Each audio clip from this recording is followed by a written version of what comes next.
All right, we're rolling. This is me again. And I cleaned off my ugly creation, and now I poured it all in a little cup, see? And I did not put in the lime green. The lime green kind of turned everything to mud. So let's see what happens here. I see people doing this all the time, and it looks so cool. I don't know. We'll see what happens. It's kind of pretty.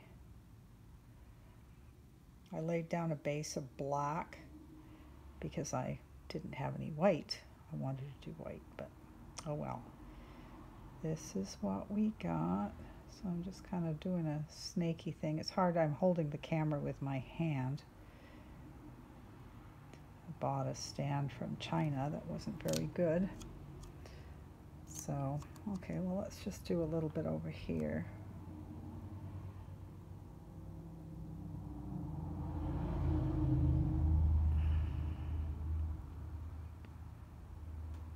I feel like a mad scientist as I mixed up all this stuff. All right.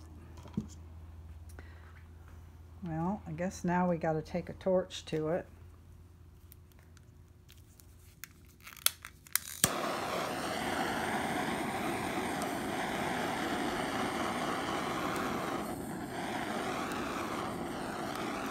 There we go. Well, it's interesting so far. I'm going to have to put it on hold and start wiggling it around.